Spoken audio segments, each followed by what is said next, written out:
أعوذ بالله السميع العليم من الشيطان اللعين الرجيم.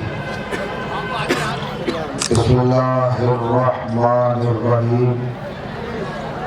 الحمد لأهله والصلاة على أهلها، خصوصا على سيدنا ومولانا أبي القاسم محمد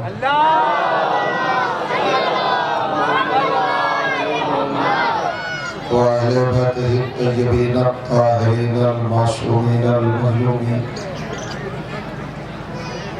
واللعنة الدائمة على أعدائهم أجمعين من يومنا هذا إلى يوم الدين.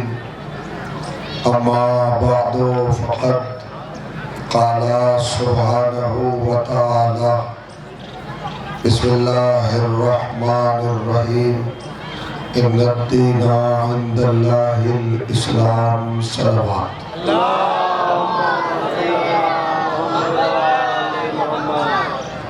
بزرگان عزیز اور برادران ایمان، عزیزان و ماتمداران سرکار سلطان کربلا سید الشہداء علیہ السلام، الحمدللہ آپ نے دن بھر اپنی تخلیق کے تقاضوں کو کائنات کے سامنے ظاہر کیا، اور دن بھر آپ انتصار مظلوم اور نصرت ایمان میں مصروف رہے۔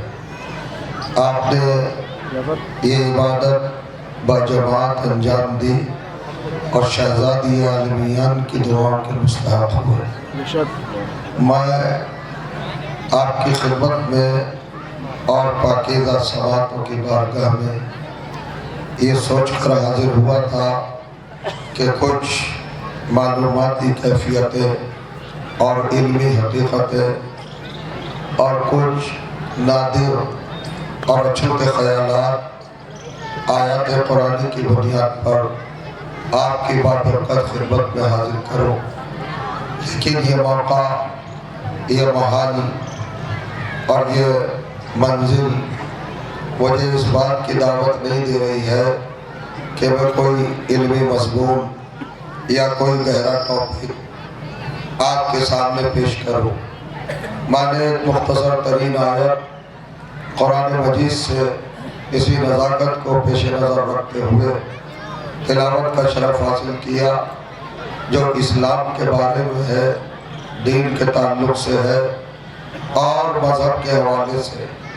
پروردگار عالم تمام کائنات کے مذاہب میں اور تمام دنیا کے ادیان میں صرف اسلام کو فوقیت، بلندی، رفعت، شان اور انفرادیت عطا فرما رہا ہے۔ یعنی اللہ کا کھلا ہوا اعلان قرآن میں ہے کہ سب سے بہتر دین، سب سے اچھا راستہ، سب سے عمدہ مذہب اور سب سے خوبصورت سرات اور سب سے حسین جادہ اور سب سے جمیل منہج اور نہج اسلام ہے۔ اس نے اعلان کیا ان الدین عند اللہ الاسلام، اللہ کے نزدیک صرف اگر کوئی مذہب ہے، اگر کوئی دین ہے، اگر کوئی راستہ ہے، اگر کوئی وسیلہ ہے، اگر کوئی ذریعہ ہے، اگر کوئی رابطہ ہے، اگر اللہ تک پہنچانے والی کوئی حقیقت ہے، کوئی صداقت ہے، کوئی سچائی ہے اور کوئی ریالٹی ہے اور کوئی حق ہے، تو وہ صرف اسلام ہے۔ دنیا میں کوئی بھی انسان ایسا نہیں ہے جو کسی نہ کسی مذہب کو فالو نہ کرتا ہو، اپنی زندگی میں کسی نہ کسی مذہب کے اوپر پیروی نہ کرتا ہو اور کسی دین کو اپنا مطمع نظر بنا کر اپنا ٹارگٹ بنا کر اور اپنا منشور زندگی بنا کر اسے فالو نہ کرتا. دنیا میں کوئی یہودیت کو پسند کرتا ہے، کوئی عیسائیت پہ چلتا ہے، کوئی سناتن دھرم کو قبول کرتا ہے، کوئی دوسرے ادیان کو، کوئی ذات و پازت کو، کوئی اوسطا کو اور کوئی دیگر مذاہب کو قبول کرتا ہے. اور ہر مذہب والا اپنے مذہب کی تعبیر کرتا ہے، تشریح کرتا ہے، ڈیٹیل کرتا ہے، انٹروڈکشن کراتا ہے، تعارف کراتا ہے، معرفت کراتا ہے، شناخت کراتا ہے اور اس کا اپنے اعتبار سے ڈیفائن کرتا ہے اور دفاع کرتا ہے.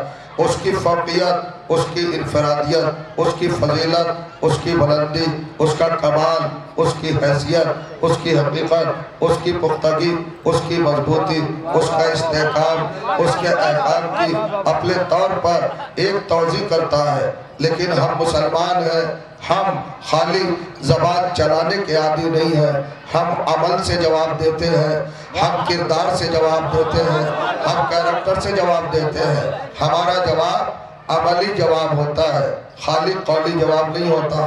ہواؤں میں گرے لگانے کے عادی نہیں ہے.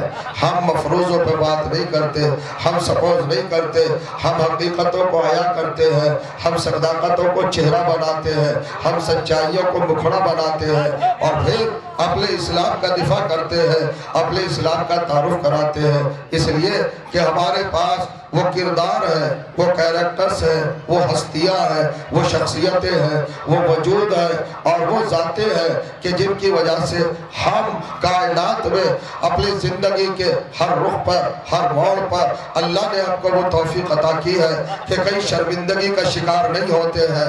ہمیشہ سر اٹھا کے کہتے ہیں کہ ہم اسلام والے ہیں، ہم دین والے ہیں، ہم مذہب والے ہیں، ہم اہل بیت والے ہیں، ہم حسین والے ہیں، ہم عزادار ہیں. توجہ چاہ رہا ہوں، آپ کی عزادار دنیا بھر کے نظروں کے سامنے ہے، نگاہوں کے سامنے ہے. ذرا توجہ کیجئے گا، ایک آپ کے سامنے کریڈٹ اور ایک فائدہ اور ایک پروفٹ اور ایک منفعات جو آپ کو اس دنیا میں حاصل ہے، کرنٹ اور یا موجودہ طور پر، حاضر طور پر، وہ میں متعارف کرا دوں. لوگ ہم سے پوچھتے ہیں اس ماتم کے صلے میں ہم کو کیا ملے گا، اس اشک ریزی کے بدلے میں ہم کو کیا ملے گا، خون بہانے کے بدلے میں ہم کو کیا ملے گا، اس آوازاری کے عوض میں ہم کو کیا ملے گا. رات دن جاگ کر ہم نے فرش عزا پر اپنے آپ کو بٹھا کر اس عبادت میں شریک ہو کر اپنی زندگی کو گزارا ہے. اس کا پرائز کیا ہوگا، اس کی قیمت کیا ہوگی، اس کا صلہ کیا ہوگا اور اس کا بدلہ کیا ہوگا. تو یہ تو فاطمہ زہرا جانے یا فاطمہ زہرا کا رب جانے کہ قیامت میں کیا دے گا.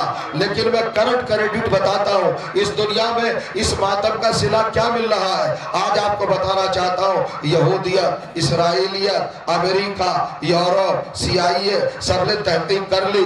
ہر مسلمان کے کردار پر ایک الزام لگایا کہ یہ آتنکوادی ہے، یہ دہشت گرد ہے. مگر دنیا گواہ ہے، ایک عزادار کو ابھی تک پوری کائنات مل کر آتنکوادی ثابت نہیں کر سکی. یہ ماتم کا نعرہ حیدری، حیدری، حیدری، نعرہ سلامت. سبحان اللہ، سبحان اللہ. بہت طویل گفتگو نہیں ہے، بہت مختصر سی بات آپ کے سامنے کرنا چاہتا ہوں. لوگ سوال اٹھاتے، کوشچن کرتے ہیں، دریافت کرتے ہیں اور تحقیق اور ریسرچ اور جستجو اور تلاش میں منہمک ہو جاتے ہیں، مصروف ہو جاتے ہیں، مستہلک ہو جاتے ہیں، مستغرق ہو جاتے ہیں، ڈوب جاتے ہیں. ہر عبادت کا صلہ ہے صاحب، ہر عبادت کا ثواب ہے، ہر عبادت کا بدلہ ہے. یہ ماتم، یہ خون، یہ یا حسین، یہ سینہ کوبی، یہ چھاتی پیٹنا، یہ اپنی کمر پر زنجیر لگانا، یہ خون بہانا، یہ قبا لگانا، یہ ہائے حسین، یہ وائے حسین، یہ عالی کے فلک شوار نعرے اور یہ مظلوم کی خدمت میں تعزیت اور عقل اتصال کا اعلان کرنا، ان سب کا بدلہ کیا ملے گا. تو پہلی بات تو ایک فرق سمجھ لیجئے، ہر عبادت کا بدلہ قیامت میں حساب کتاب ہونے کے بعد ملے گا. لیکن یہ عزاداری ہے کہ اس کا بدلہ فوراً ملتا ہے. کریے گا اس کا بدلہ دنیاوی میں ہم کو مل رہا ہے کہ ہم سرخرو ہے نہیں ہے. اصل میں کیوں ان عزاداروں پر، ان ماتمداروں پر، ان گریہ کرنے والوں پر، رونے والوں پر، جلوس میں شامل ہونے والوں پر، ماتم کرنے والوں پر، خون بہانے والوں پر، قبا لگانے والوں پر، آہوزاری کرنے والوں پر یہ ٹیس اور یہ آہ اور یہ واویلا اور یہ سسکیاں اور یہ ہٹکیاں جو لوگوں کے دہن سے ظاہر ہوتی ہے، ان کی چھاؤں میں ان پر الزام کیوں نہیں لگتا کہ یہ دہشت گرد ہے، یہ آتنکوادی ہے؟ اصل میں یہ ماتم سے پہلے یا حسین کہہ دیتے ہیں، اور حسین مظلومیت کی علامت ہے. اور جو جانا ظالم کے خلاف ایک مشن ہے حسین، اور جہاں ظلم کے خلاف مشن ہو وہاں دہشت گردی نہیں ہوتی ہے. سبحان اللہ سبحان اللہ سبحان اللہ سبحان اللہ سبحان اللہ. اور یہ ذہین جو جینیس اور یہ بہت دانشمند مفکر تھنکر ٹائم کے لوگ میرے سامنے بیٹھے ہیں. میں کبھی کوانٹیٹی نہیں دیکھتا ہوں، میں کبھی کثرت پہ نظر نہیں کرتا ہوں، میں حقیقتوں کو دیکھتا ہوں، میں ریالٹی کو دیکھتا ہوں، میں کوالٹی کو دیکھتا ہوں، میں حقیقتوں کو دیکھتا ہوں اور میں صداقتوں کو دیکھتا ہوں. آپ کی تعداد معنی نہیں رکھتی، آپ کا رجحان معنی رکھتا ہے، آپ کی فکری صلاحیت معنی رکھتی ہے. آپ ذرا سمجھے آپ دنیا میں کیا ہو رہا ہے. ہر فرقہ صفائی دینے میں لگا ہوا ہے، اپنے آپ کو ڈیفائن کرنے میں لگا ہوا ہے. ہر انسان، ہر ملت، ہر گروہ، ہر جماعت، ہر نظریہ، ہر کنسپٹ، ہر تصور، ہر عقیدہ، ہر جماعت. غور کریے گا، آج دیکھ لیں آپ دیوبندی ہو کہ بریلوی ہو، حنفی ہو کہ شافعی ہو، مالکی ہو کہ حنبلی ہو، داؤدی ہو کہ آغا خانی ہو، بحری ہو کہ قادیانی ہو، ہر لا الہ الا اللہ کا شریک ہر جگہ پر. توجہ کیجئے گا، اپنے آپ میں اپنے آپ کو دھبے ہٹانے میں لگا ہوا ہے. ہم آتنکوادی نہیں ہیں، ہم آتنکوادی نہیں ہیں، ہم آتنکوادی نہیں ہیں. کیا کانفرنسیں نہیں ہو رہی ہیں؟ کیا سیمیناریں نہیں ہو رہی ہیں؟ کیا جلسے نہیں ہو رہے ہیں؟ کیا جلوس نہیں ہو رہے ہیں؟ کیا اسٹیج نہیں سجائے جا رہے ہیں؟ کیا خطیب کرسیوں پر نہیں جا رہے ہیں؟ کیا اسپیچیں نہیں ہو رہی ہیں؟ کیا تقریریں نہیں ہو رہی ہیں؟ کیا اخبار نہیں چھپ رہے ہیں؟ کیا نیوز چینل پہ خبریں نہیں آ رہی ہیں؟ کیا ڈیبیٹ نہیں ہو رہی ہے؟ کیا مکالمے نہیں ہو رہے ہیں؟ کیا مباحثے نہیں ہو رہے ہیں؟ ہر مسلمان یہی کہہ رہا ہے دنیا والوں سے، بھائیو ہم مسلمان ہیں، ہم آتنکوادی نہیں ہیں، ہم مسلمان ہیں، ہم آتنکوادی نہیں ہیں. مگر حسینیوں کو آج تک یہ کہنے کی ضرورت ہی نہیں ہوئی کہ بھائیو ہم آتنکوادی نہیں ہیں. توجہ چاہ رہا ہوں میں. ارے بھائی آپ کو بھی کانفرنسیں کرنے کی ضرورت نہ ہوتی، آپ کو سیمیناریں کرنے کی ضرورت نہ ہوتی، اخبار میں نیوز چھپانے کی اور بیان دینے کی ضرورت نہ ہوتی، تقریروں کی ضرورت نہ ہوتی اور جلسوں کی ضرورت نہ ہوتی اور اپنے پروگرام مرتب کرنے کی ضرورت نہ ہوتی، اتنا پیسہ خرچ کرنے کی ضرورت نہ ہوتی. آپ سچے دل سے حسینی کارواں کے ساتھ، حسینی دھرتے میں، علم کے سائے میں، ماتمیوں کے درمیان اپنے آپ کو شامل کر کے ویسے ہی ماتم کرنے لگتے جیسے یہ حسینی ماتم کرتے ہیں. اپنا خون بہاتے ہیں، زنجیر لگاتے ہیں، خما لگاتے ہیں، میڈیا کی آنکھیں دیکھتی ہے تو کائنات نظریں جھکا کے بات کہتی ہے کوئی بھی آتنکوادی ہو سکتا ہے، یہ آتنکوادی نہیں ہو سکتے. اور دلیل یہ ہے کہ یہ اپنا خون بہا رہے ہیں اور بتا رہے ہیں کہ اپنے خون بہانے کا نام اسلام ہے، دوسروں کے خون بہانے کا نام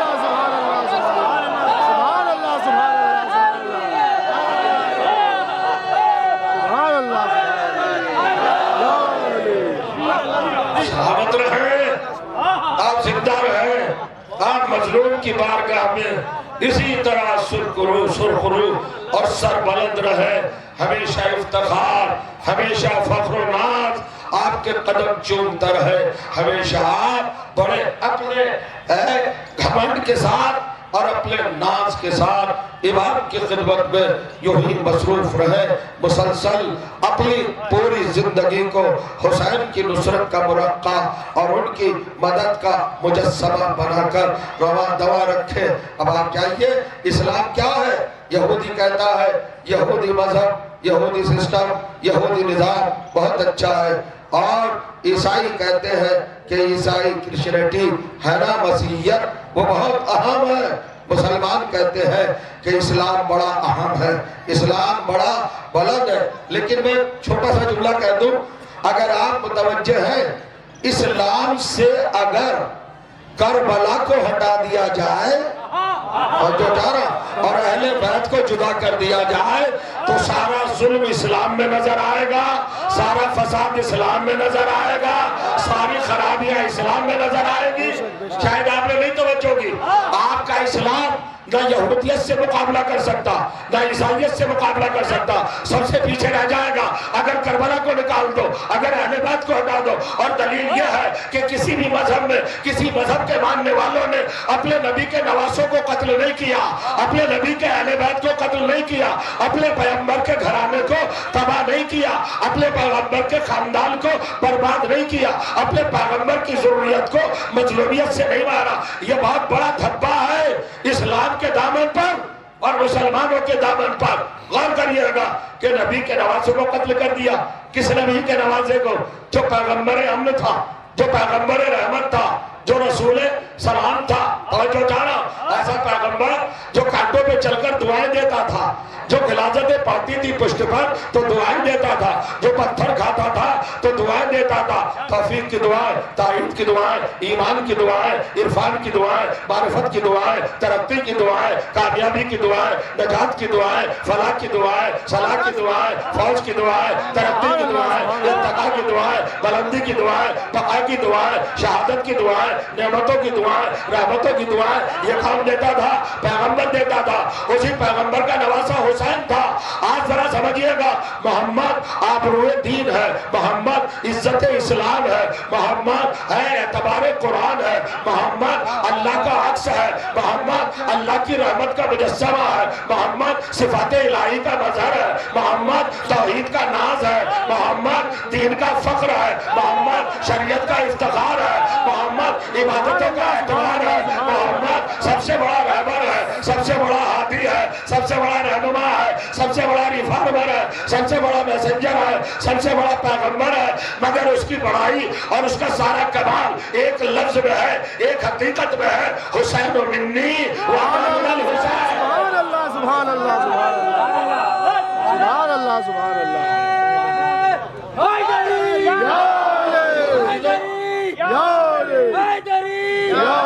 اب تو باتیں سامنے آ گئی ہیں، ایک محمد اور ایک حسین۔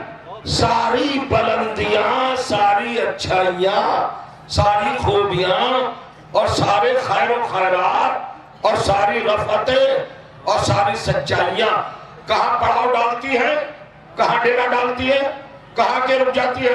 سب کا کلائمیکس کہاں ہے؟ سب کی حد و انتہا کہاں ہے؟ سب کا ٹھہراؤ کہاں ہے؟ ذات محمد۔ محمد کے آگے کوئی اچھائی نہیں، محمد کے آگے کوئی بڑائی نہیں۔ سمجھ رہے نا؟ محمد کے آگے کوئی ربط نہیں، دی ہے سب کچھ یہاں کے رک گیا۔ غور کریے گا تو سب کی اچھائیاں رک گئی۔ پھر حسین کیا ہے؟ پھر حسین کی منزل کیا ہے؟ پھر حسین کا مقام کیا ہے؟ تو ذرا اسلام کو سمجھو، پھر حسین سمجھ میں آئے گا۔ میں دو لفظوں میں آپ کو تعارف کرانا چاہتا ہوں۔ محمدیت کا تعارف ہوا، رسالت کا عرفان ہوا، آپ کو نبوت کی شناخت ہوئی، آپ نے پیغمبریت کو پہچانا۔ ساری اچھائیاں، ساری بلندیاں اور ساری خوبیاں جہاں آ کے تمام ہو جائیں، اس پوائنٹ کا نام محمد ہے۔ توجہ کیجئے گا، تصور ختم ہو جائے، ڈیڈ ہو جائے، پھر آگے سوچنے کی صلاحیت ہی دم توڑ جائے۔ محمد کے آگے ممکن ہی نہیں۔ بلندیاں، یہ بارڈر ہے، یہ انتہا ہے۔ اور کیجئے گا، یہ سدرۃ المنتہا ہے بلندیوں کا، اس کے آگے کچھ نہیں ہے۔ آپ شاید جاگ نہیں رہے ہیں، آپ بیدار نہیں ہیں۔ ہر چیز محمد پہ آ کے رک گئی۔ ابھی آپ نے نہیں سوچا، نبوت محمد پہ رکی، رسالت محمد پہ رکی، ہدایت محمد پہ رکی، شریعت محمد پہ رکی، فقہ محمد پہ رکی، کتاب محمد پہ رکی، وحی محمد پہ رکی، الہام محمد پہ رکا۔ محمد کے آگے تو نہیں کوئی بڑھانا، یعنی ہر چیز کو اللہ نے محمد پر روک دیا۔ محمد کے آگے کچھ نہیں ہے۔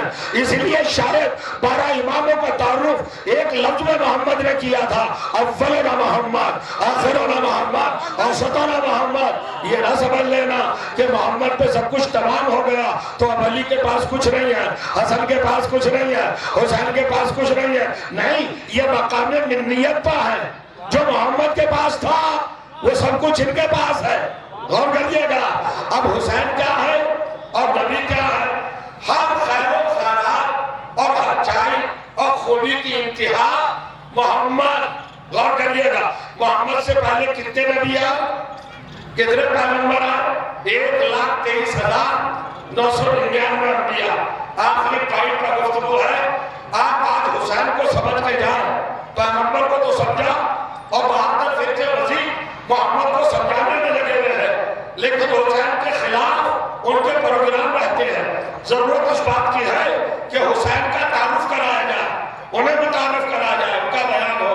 تو 1,23,999 انبیاء آدم سے لے کر جناب عیسیٰ تک شمار و عدد میں آتے ہیں۔ جناب آدم نے 2700 برس تک یہ اسلام پہنچایا، 2700 برس۔ حضرت نوح نے 2500 برس پہنچایا، جناب ادریس نے توجہ کیجئے گا 1700 برس اسلام پہنچایا، جناب ابراہیم نے 150 برس اسلام پہنچایا، جناب موسیٰ نے 120 برس اسلام پہنچایا، جناب عیسیٰ نے 38 برس اسلام پہنچایا۔ میری بات کو سمجھ رہے ہیں آپ؟ صلوات پڑھا محمد نہیں بابا زبانت پڑھا ہے ایسے نہیں۔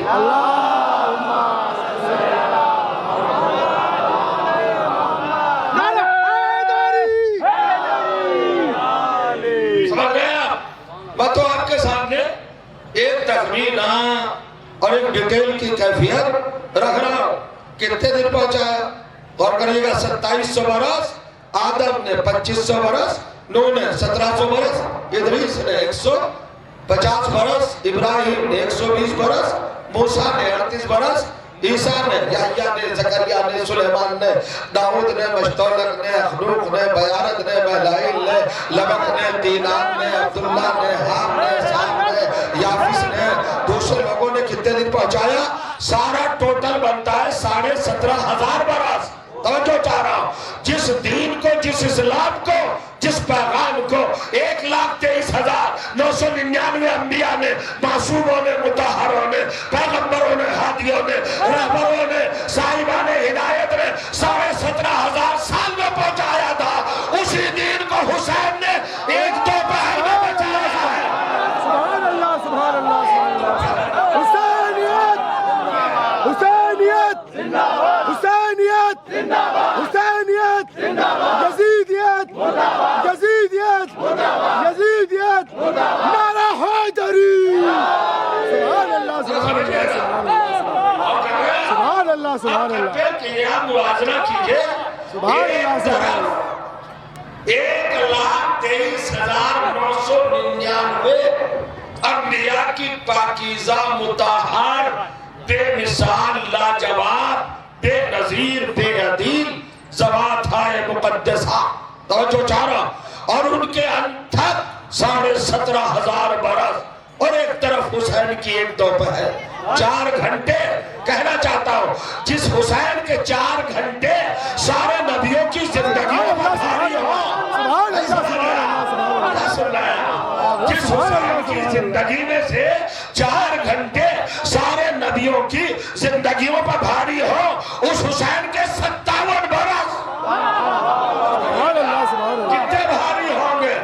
اور 57 برس نہیں، ساری دنیا جہاں سر جھکاتی ہے، جہاں مجبور ہے، اب سننا، جہاں ساری کائنات، سارے رہبر، سارے ریفارمر، سارے ہادی، سارے پیشرو، سارے رہنما اور سارے صاحبان ہدایت مجبور، حسین بھی وہاں مختار ہے۔ غور کریے گا، میں لفظ کو سمجھ لینا، میں ایک لفظ دے رہا ہوں اور یہ پوری قرآن مجید کی آیتوں کا خلاصہ ہے، آدم سے لے کے حضرت عیسیٰ تک کے سارے معصوم کرداروں کا رزلٹ ہے جو دے رہا ہوں۔ ہر ایک کو یہ چیلنج کر رہا ہوں، قرآن میں پڑھ لیجئے، جس منزل پر ہر نبی مجبور نظر آیا، جہاں سب مجبور ہے، حسین وہاں بھی مختار ہے۔ آپ اس سے دلیل پوچھیں گے، آدم جب 2700 برس زندہ رہے اور جب موت کا پیغام آیا تو لرز کے کہا ربنا اغفر لی، اے ربنا اغفر لنا ورحمنا، پروردگار ہمیں معاف کر دے، ہمیں معاف کر دے۔ لرز رہے تھے آدم، کانپ رہے تھے آدم، مرتعی سے آدم، یعنی موت کے سامنے مجبور ہو گئے، اور کیا نہیں لگا؟ موت کے سامنے مجبور ہو گئے۔ بھائی 2 منٹ ہے بس، اور آپ کی یہ عبادت تمام۔ دوسرا پروگرام بھی ہے، جہاں ساری کائنات مجبور ہے وہاں بھی حسین مختار ہے۔ بے شک بے شک، دیکھیں اس لفظ کو نہیں سمجھ پا رہے، سبحان اللہ سبحان اللہ، مجبور ہے وہاں بھی حسین مختار ہے۔ اب کیا کروں میں؟ موت ایک ایسا آخری مرحلہ ہے جہاں ہر کردار مجبور ہوا۔ آدم کانپ رہے ہیں، یہ قرآن پڑھیے 7واں سورہ 23ویں آیت، کانپ کے کہہ رہے ہیں بس پروردگار اب ہم نہیں، موت آ گئی، ڈر ہے، خوف ہے، دہشت ہے، وحشت ہے نا؟ لرز رہے ہیں، کانپ رہے ہیں، ارتعاش تھر تھری، کس پر؟ آدم پر۔ اب نوح کو دیکھیے، سورہ نوح 71واں سورہ 35ویں آیت، ربنا لا تذر علی الارض من الکافرین دیارا، پروردگار موت آ گئی، اب مجھے ڈر لگ رہا ہے، اب مجھے خوف ہے، اب مجھے دہشت ہے، اب مجھے وحشت ہے۔ جناب موسیٰ کو دیکھیے، سورہ قصص 28واں سورہ 100ویں آیت، جناب موسیٰ نے کہا رب اغفر لی وان تغفر لی، توجہ کیجئے گا، پروردگار مجھے خوف آ رہا ہے، مجھے ڈر لگ رہا ہے، میں موت سے گھبرا رہا ہوں۔ آپ جائیے نا، پڑھیے، سلیمان کو دیکھیے، داؤد کو دیکھیے، سارے پیغمبروں کو دیکھیے، سارے رسولوں کو دیکھیے، جب موت آئی ہے تو ہر ایک کوئی لرزا ہے، ہر ایک کوئی کانپا ہے۔ اب میں حسین کا کیا تعارف کراؤں؟ حسین تو حسین ہے۔ حسین جب 6 مہینے کے بچے کو اپنی گود میں لے کے آیا ہے تو جہاں انبیاء لرز رہے تھے، جس پوائنٹ پر ماں حسین کا 6 مہینے کا بچہ مسکرا کر بولان دے رہا تھا، جہاں سب مجبور ہو جائے اس کا نام موت ہے، اور جہاں موت گھٹنے ٹیک دے اس کا نام حسینیت ہے۔ سبحان اللہ سبحان اللہ سبحان اللہ، حیدری لبیک یا حسین، لبیک یا حسین، لبیک یا حسین، لبیک یا حسین، سلامت رہے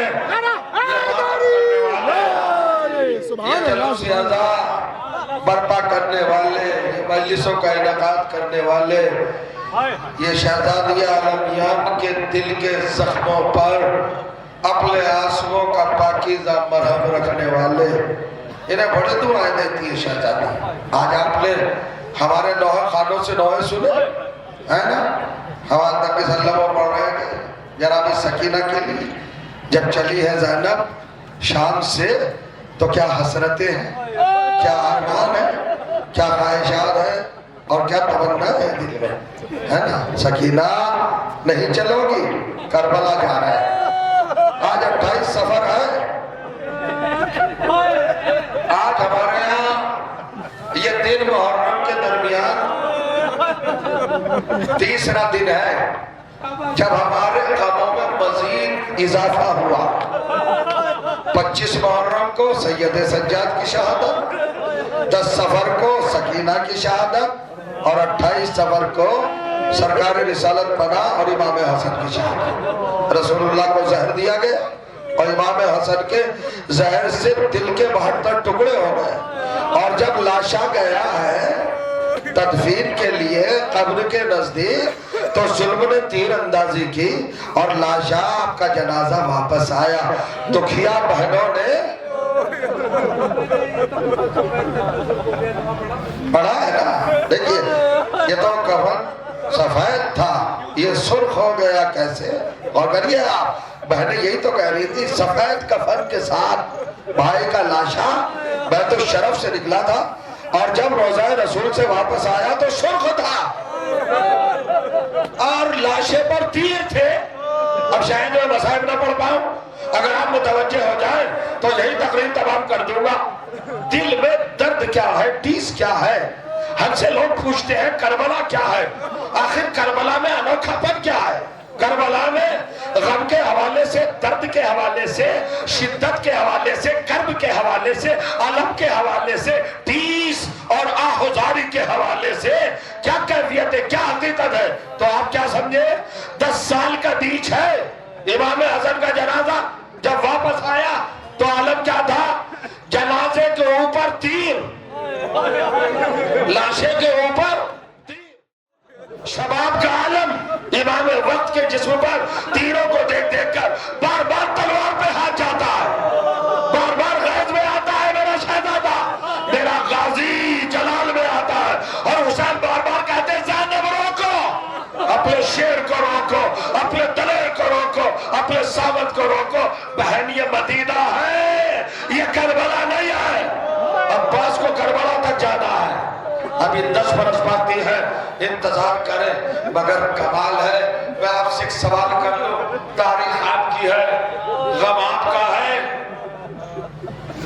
درد و علم آپ کا ہے، مصائب آپ کے حوالے سے ہے، آپ صاحبان غم ہے نا، آپ عزادار ہیں نا۔ آج محرم میں دوسرا محرم، حسین کو تو آپ رو ہی رہے تھے، آج حسن کا غم بھی تازہ ہو گیا، تو یہ 28 صفر 50 ہجری کس طرح کا عالم ہے، کس طرح کا کیفیت کا ماحول ہے۔ جناب قاسم کی عمر ہے 3 برس، کتنی عمر ہے؟ 3 برس۔ جب قاسم یتیم ہوئے اور جب کربلا میں سکینہ یتیم ہوئی، آوازیں روک رہا ہوں، مدینے میں شہادت حسین اور کربلا میں، مدینے میں شہادت حسن اور کربلا میں شہادت حسین، یہاں بیٹا وہاں بیٹی، یہاں قاسم یتیم وہاں سکینہ یتیم، اور کریے گا، اور دونوں کی عمر برابر، قاسم بھی 3 برس کا اور سکینہ بھی 3 برس کی۔ لیکن جب قاسم کے باپ کا جنازہ آیا تو قاسم کو کوئی زحمت نہیں ہوئی، بہنوں نے تیر نکالے، اب میرے ساتھ چلو کربلا، اندھیرا ہو گیا، رات ڈھل گئی، خیمے جل گئے، ایک بچی جلے ہوئے خیموں سے گھبرا کے نکلی، بابا مجھے نیند آ رہی ہے، میرے پیارے بابا مجھے نیند آ رہی ہے، میرے سونے کا وقت آ گیا۔ آپ کا پیارا سینہ کہاں ہے؟ آپ کا پاکیزہ سینہ کہاں ہے؟ میں تو آپ کے سینے کے بغیر سو نہیں سکتی۔ رات بھر مختل میں، اندھیرے میں، تنہائی میں، تاریکی میں، سنسان ماحول میں، ڈراؤنے جنگل میں، لرزتی ہوئی دھرتی پر سکینہ چلاتی ہوئی، روتی ہوئی، بابا بابا میرے بابا، اپنی بچی کو نہیں بلاؤ گے بابا؟ اب تو میرے بغیر 1 منٹ بھی نہیں رہ پاتے تھے بابا، اب کیا ہو گیا؟ کتنی دیر ہو گئی؟ آواز آئی، لیا لیا بڑھیا، بیٹی میرے قریب آ جا۔ سکینہ کا بیان ہے کہ جب میں بابا کے قریب آئی تو میں نے دیکھا کہ ایک لاش ہے جس کے اوپر سر نہیں ہے، کٹی ہوئی گردن سے آواز آ رہی ہے، آجا بیٹی، آجا بیٹی، مگر سکینہ کا بیان ہے کہ جب میں نے اس لاش کو دیکھا تو وہ زمین پر نہیں تھی۔ ختم ہو گئی مجلس، آوازوں کو روک رہے ہو؟ کیا آوازیں محبوب ہے؟ کٹی ہوئی سر کی وہ لاش، گردن والی، زمین پر نہیں تھی۔ بچی کا بیان ہے وہ تیروں پر تھی، جب میں نے تیروں پہ دیکھا تو تیروں کو گن نہ سکی، لیکن آواز آئی، سکینہ اب بتاؤ بیٹی کہاں سوگی؟ تیروں کی کثرت ہے۔ بچی نے جب پہچانا یہ بابا ہے، برداشت کر لو گے جملہ نہیں کر سکتے، پلٹی لاشیں پدر کے قریب سے واپس، اور آئی ہے گنج شہیدہ میں جہاں سب کی لاشیں ہیں، آہستہ آہستہ لاشوں کو تلاش کیا، جناب زینب